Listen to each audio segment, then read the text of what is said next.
Kicking off at number 5, spiders in Dallas. And if you're an arachnophobe, make sure to look away now, because this one's going to get a little bit hairy. Picture this, an entire forest covered in a thick, enormous spider's web. Back in 2007, residents of Dallas, Texas were horrified to find something lurking in a nearby forest. It was pretty uncanny timing, really, considering that it was Labor Day weekend, and this particular attraction unwittingly attracted over 3,000 visitors. Initially, it was thought that the web had been created by a gigantic species of spider that had yet to be discovered, but it was actually found to be a blanket of many webs created by millions of tiny spiders that had infested the forest. Eventually, scientists discovered that the web was created by 11 different species of spider, the most prevalent being the Guatemalan long-jawed spider, which already sounds terrifying enough. It was discovered that this gigantic web was the result of a mass dispersal event, millions of tiny spiders floating through the atmosphere to ride air currents following an unusually wet summer. I don't know what's more terrifying, the thought of a floating cloud of spiders,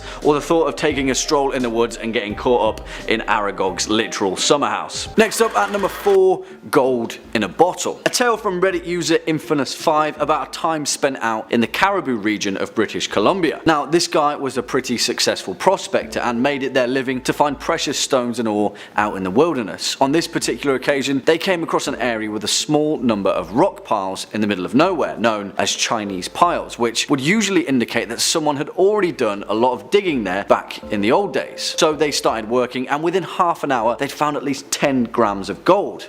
Happy days. It was then though that they noticed one of the rock piles had Chinese Han characters written on them, and their stomachs sank as in that moment they realised that the rock piles were graves. He'd stumbled upon a burial site of Chinese miners that likely hadn't been seen in over 150 years. Not wanting to perturb the dead, our narrator put the gold in a glass bottle and left it behind, respectfully. Chinese miners believed that if a miner died on site, the ground that they had worked became cursed by the fallen spirit and would leave the ground marked to notify the burial of their fallen comrades. As a final caveat to the story, our narrator noted that on certain foggy mornings you could almost see the outlines of the buried dead amongst the dirt and rocks. A pretty spooky sight to stumble upon. Coming in at number 3, a mysterious cabin. Now, remember when I said the wood's sole purpose is to conceal? Well, yeah, this takes it to another level with this story. A few years back, a resident of Arcata, California was hiking through the Californian wilderness when they noticed the outline of a seemingly invisible cabin amidst the thick forest vegetation. Naturally, he called the police, as it's illegal for people to permanently lodge in a national park, especially that far out in the wilderness. When the police arrived, they found a small makeshift living space that had been fashioned from scrap wood and metal, but was otherwise a perfectly sound structure. Inside was canned goods, a built-in water supply, even a library of strange books, DVDs and newspaper clippings. From a handwritten journal, they discovered that the cabin had been lived in and maintained by someone since at least 2010. The police hung a sign on the cabin notifying the occupant that it must be vacated and was illegal. Well, a day later when they returned, they'd found that the entire cabin had been disassembled and removed from the area. The only thing left behind was the International Squatters symbol, a sign that there had very much been life there. The creepiest thing though, that in a relatively busy national park, no one had seen or heard a vehicle and no one had been seen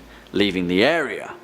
Spooky. Bringing it in at number 2, a silver ring. This is a bit of a short and sweet one, but if there's any truth to it, then damn, this is a scary one. Reddit user Too Gone Too Fast tells the story of his uncle, a park ranger who spent many years of their life working in the vast wilderness of Montana. He tells a story about a time when he was working out in the boonies over 10 miles away from the nearest inhabited area. He recalled pulling his ATV at the top of a huge hill overlooking the entire valley, where he pulled up his binoculars to take in the view. In between the trees he could make out a clearing, and through them he saw the image of an older lady, perhaps 60 or more, dressed in all black and surrounded by a pack of between 6 and 8 wolves. Of course, he thought the lady was in distress, so he started honking his horn and fired up his ATV to get to her, taking off down the hill as fast as he could. When he made it to the clearing, he realized that no one was there. No wolves, no old woman, only a silver ring that he found in the spot that she stood, with a black stone in the middle. He still claims to have it to this day, so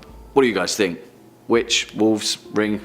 I don't know. And finally, our number 1 spot, a shallow grave. A story that will make your hairs stand on end, from Reddit user Suitology. Great name, by the way. As these stories always go, they have a friend who's a trail ranger who was on a job out in the wilderness, dismantling illegally placed wildlife cameras and knocking down hunting stands. He was with another ranger who wasn't feeling too well and decided to head back and make the hour-long ATV ride back to base. Well, our guy's friend decided to let him be. He'd finish it up. It was only shortly afterwards that he started hearing voices. Now, keep in mind, this is literally miles off the beaten path in real unmarked territory, so there was likely no one around to make such a noise. Still, he called out, no reply. It was getting dark when he decided to head back and found that his ATV wouldn't start. The battery had been disconnected. He radioed ahead, letting dispatch know that he needed picking up. They told him it'd be an hour, maybe more, and the other ranger hadn't yet returned. He settled down and started a small fire, and that's when he heard the voices again. It sounded like an argument, and the voices were getting closer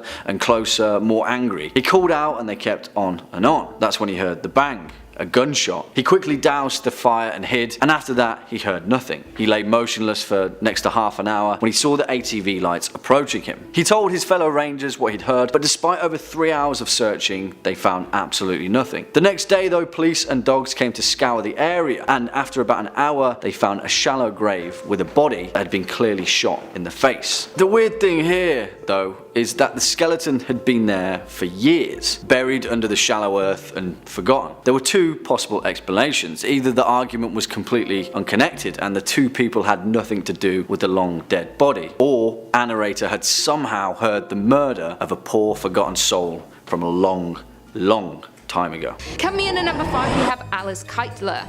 Dame Alice Kyteler was the first recorded person condemned for witchcraft in Ireland. Alice was born in the county of Kilkenny in Ireland in 1263 and had been married a total of 4 times. In 1302, Alice and her second husband were accused of killing her first husband, but due to her vast wealth and involvement in money lending, these accusations were dropped. When her fourth husband John Lepar fell ill in 1324, he expressed the suspicion that he was being poisoned by his wife.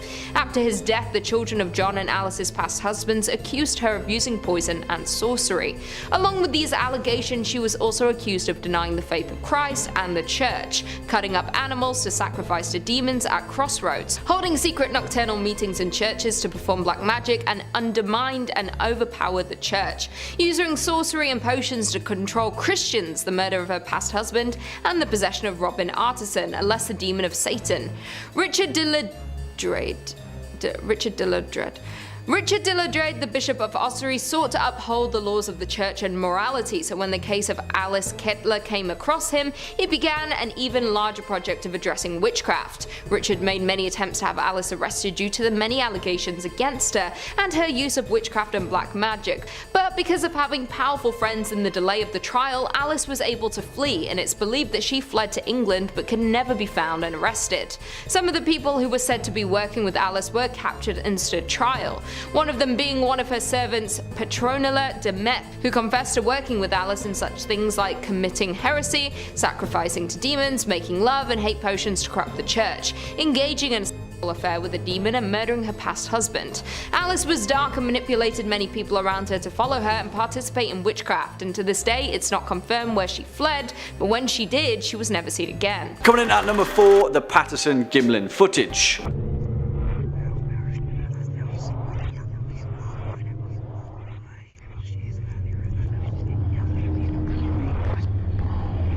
Perhaps one of the most divisive pieces of paranormal footage ever captured, which has resulted in decades worth of authentication and debunk attempts, and held up as the most important piece of evidence for believers of Bigfoot. The Patterson-Gimlin tape, captured way back when in 1967 by Roger Patterson and Robert Gimlin, appears to show clear footage of a large ape-like creature covered in hair and startled by 2 men.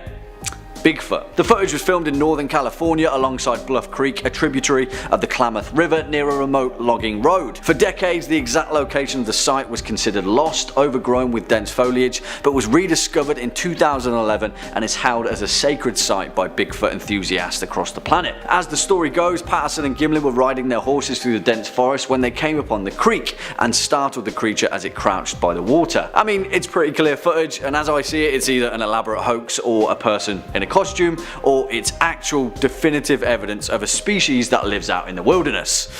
I don't know. What do you guys think? Next up at number 3, an injured rock climber. Now this story is insane. Back in 2014, 2 hikers, Brendan Vega and Sayla Williams, headed along a trail in Santa Barbara, California, but their inexperience soon showed and the rocky terrain was much more treacherous than they'd planned for. As it was getting dark, they tried to find a way back to their car, but in a turn of panic, Williams fractured her left leg when jumping from a rock. Things quickly got worse. Their cell phones were dead, they hadn't brought flashlights, and a pitch black evening was quickly descending. Vega tried to carry his injured companion, but he fell, shattered his glasses, breaking his elbow and breaking her ankle. It was a literal nightmare, and the pair planned for Williams to stay put while Vega went to get help. He was never seen again. Williams lay in agony throughout the night, screaming until her lungs gave out. No one answered her cries, that is until the next morning when 3 other hikers stumbled upon the scene. They didn't know it at the time, but as they snapped some pictures of the beautiful scenery, they had actually photographed Williams' bright red hair as she lay silent in agony. And then they saw her delirious, tucked away behind a rock. Thankfully, in a crazy turn of events, they managed to save Williams' life. If it wasn't for her dyed hair, they may have never noticed her. Swinging in at number 2, evidence in a missing persons case. And this really is a deeply tragic case that is still shrouded in mystery to this day. In 2014, 2 Dutch students, Chris Kremers and Lisanne Froon, set out on a hike out in the deep jungle of Panama and were tragically never seen again. After not returning to the family they were staying with, the family began searching the areas around their home but found no sign of the girls. After contacting the authorities, an aerial search of the forest as well as a foot search with the help of local residents went underway. The Dutch police soon joined the investigation, but after 10 days of solid searching, there was no sign of the girls. After 10 weeks, the authorities slowed down their efforts, which is when a local woman came forward with a blue backpack that belonged to one of the girls. Inside, amongst other things, were both of the girls' cell phones, which contained several mysterious images of their last known location. It is theorized that the images captured on camera were taken to utilize the phone's flash feature in an attempt to light their path in the darkness. 2 months later, the girls' remains were discovered, but it raised more questions than it did answers. Some of the bones were blindingly white as if they had been bleached, and they had no marks to suggest signs of trauma. Whatever happened to these girls we may never know, yet it remains to be a tragic story of the dangers of the wilderness. And finally, at our number 1 spot, Squamish, British Columbia. Snowland, like it's no big deal.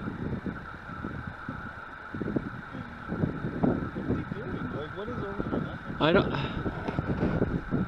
And god damn it, real or fake, I just absolutely love this video. I'm not saying it's necessarily proof of the existence of the Sasquatch, but the fact that no human can move that fast uphill while walking through 3 feet of snow is pretty damn startling. Back in 2014, Miles Lamont was hiking through Squamish, British Columbia, while he and a friend camped at the side of the Tantalus mountain range. There, they captured a large bipedal figure 7,000 feet below them, making its way across the low ravine. Granted, the skeptics in all of us could find an explanation for this video, the easiest being, it's just an elaborate prank, or it's a lost hiker who just so happens to be incredibly physically fit and able to cover difficult terrain in unusually quick fashion. You see, the fact that the creator of this video is skeptical from the off, yet still accepts the conclusion that this may be evidence of an undiscovered species is pretty telling in itself. I'm not saying it's Bigfoot, but there's no denying that something doesn't quite add up in this video. Well, what do you guys think? Let us know your thoughts in the comment section down below. Kicking off at number 5, a single desk. This story comes from Reddit user Sanddargan and tells the tale of a time when they were with their cousin, a forestry ranger in the Montana, Wyoming area, who spent her time as a hydrology officer testing the mountain waters. They were riding around together on one particular weekend trip on horseback and planned to spend a few days out in the boonies. It got to the second day when their cousin asked them if they wanted to see something weird. Of course, they said yes, and she led the 2 of them on a side journey through a tiny little ravine. As they made their way through the small wildlife path, which wound on and on through dark undergrowth, they emerged in a clearing in the middle of nowhere, and there's a huge coil of wire literally sticking out of the ground. It was like transmission wire, but small, and bear in mind that they were 2 days horseback from the nearest road. Of course, they followed the wire out of curiosity. It snaked along the ground across trees and rocks box and finally descended into a small strange outlet, which even stranger was mounted to the side of a desk. It looked like a schoolteacher's desk with a metal base and a faux plastic topper, but no chair, no building, nothing, just an outlet attached to a strange desk in the middle of nowhere in the deep woods. The weirdest thing, their cousin took a dead radio out, pulled out the cord and plugged it into the outlet. It powered up and static blared. Somewhere that wire was being powered by something. It had a purpose, a use in the middle of nowhere. And well, they didn't stick around long enough to find out. In at number 4 we have Agnes Sampson. Agnes Sampson was a Scottish healer and a witch. She was involved in the North Berwick witch trials in the later part of the 16th century. Agnes lived in East Lothian, Scotland, and was considered to have healing powers and worked as a midwife. In the summer of 1590, King James VI was on a voyage from Denmark to Copenhagen after marrying Anne of Denmark, and on their way home a storm arose, and this made James believe the storm wasn't a coincidence. He believed that many people had unusual abilities and was greatly perplexed of the idea of witchcraft and black magic. So he began a witch hunt in Denmark, which was where the Copenhagen witch trials were started by the Danish admiral Peter Munk by King James's request. By the autumn of 1590, Scotland was aflame with witch hunts, and many of those sent to trial were questioned by the king himself. Agnes was accused of being a witch by Gillis Duncan and was arrested along with others, and she was questioned heavily about her role in the storm raising. Agnes eventually confessed and her body was shaved to reveal a witch's mark. Agnes Sampson had made a charm that she was able to raise a storm and change the winds. She confessed to causing a storm that drowned Jane Kennedy in September of 1589, when ferry boats collided during a sudden storm started by Agnes. The same charm raised the storm and weather effects that threatened the king on his return voyage from Denmark in 1590. King James actually was the one to interview Agnes and was very convinced of her guilt. She was convicted of witchcraft and was sent to be executed. She had been taken to a scaffold on Castle Hill where she was strangled and then burnt at the stake in January of 1591. It is believed and seen by many locals that the naked ghost of a bold Agnes is said to roam in the palace of Holyrood House, haunting the people there. Coming in at number 3 we have Margaret Bien. Margaret Bien was a German woman convicted of witchcraft and perhaps the most famous of the victims in the Fulda witch trials in 1603 to 1605. Margaret was born in the city of Fulda and she'd been married a total of 3 times and was the heiress of her first 2 husbands.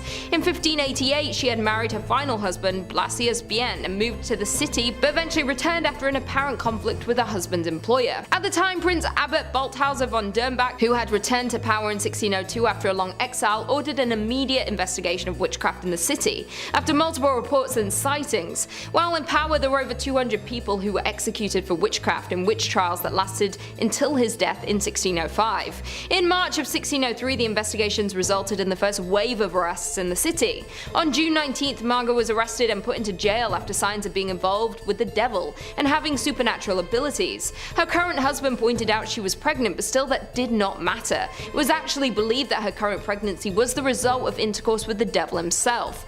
While in jail, she confessed to the murder of her second husband and her children with him and one of the member of her husband's employers, and that she had taken part in the Sabbath of Satan. Bien was convicted of witchcraft soon after her confession when was burnt alive at the stake in Fulda in late 1603, and to this day she is still known as being one of the most dominant witches in Germany.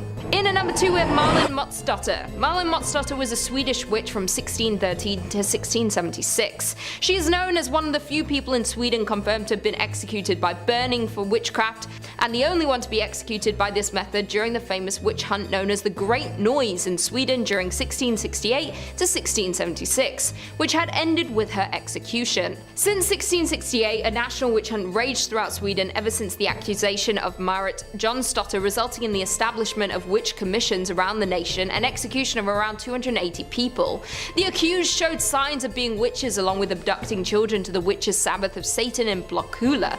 Malin Motsdotter was among the accused, and not much is known about her background, but what we do know is that she had been married a couple of times and had 2 daughters with her first husband Eric Nilsson. She was also known to work as a midwife and was actually hired by a woman named Anna Zippel, who actually accused of witchcraft as well and had been executed for being a witch. It's later found that Anna taught Malin the ways of witchcraft and sorcery. In 1676, Malin was reported for witchcraft by her 19-year-old daughter Maria. Malin was brought to trial for the accusation as her daughter Maria testified against her mother, stating that she had taken her and several other children to Satan in Blockula, and that Satan himself, known to the children as the Mean One, appeared in court with horns standing next to her mother, holding her skirt, and whispered in her ear never to confess. Marlon was ordered by the court to fall on her knees and pray, or be able to confess, but she didn't obey. Along with Maria, 10-year-old and 7-year-old both testified to have been abducted by Marlon to Blockula to see Satan. A woman named Gertrude also testified against Marlon, stating that she had abducted her family to Satan 16 times and even another 14 times while she was in prison. Also, she had seen her family endure fits while being supernaturally beaten by Marlon from prison. Marlon's firm denial of these crimes was seen as a sign that the devil assisted the witch to withstand interrogations. Finally, in July of 1676, Marlon was found guilty and sentenced to be executed. And finally, in at number 1, we have the Salem witches. The most well-known cases of witches in history, and you may have heard of them, are the witches from Salem. The Salem witch trials of 1692 are still widely talked about today. Witchcraft scared a lot of people throughout history. The thought of people possessing supernatural powers was widely talked about, and many people were accused and labelled as witches. The Salem witch trials in particular were a series of hearings and prosecutions of people who were accused of witchcraft in colonial Massachusetts between February 1692 and May 1693. More than 200 people were accused of possessing such abilities. A total of 30 people were found guilty, and 19 of them were executed by hanging. Among the 19 killed were 14 women and 5 men. Also, of the 200 accused, many were sent to jail, and at least 5 of them died there. Arrests were made in numerous other towns beyond Salem, like in Andover and Topsfield. The trials for the so-called capital crime were conducted by the Court of Oyer and Terminer in 1692, and by a Superior Court of Judicature in 1693. Both were held in Salem, where the mass hangings took place. This was the deadliest witch hunt in the history of colonial North America. Only 14 women and 2 men had been executed in Massachusetts and Connecticut during the 17th century who had been accused of witchcraft.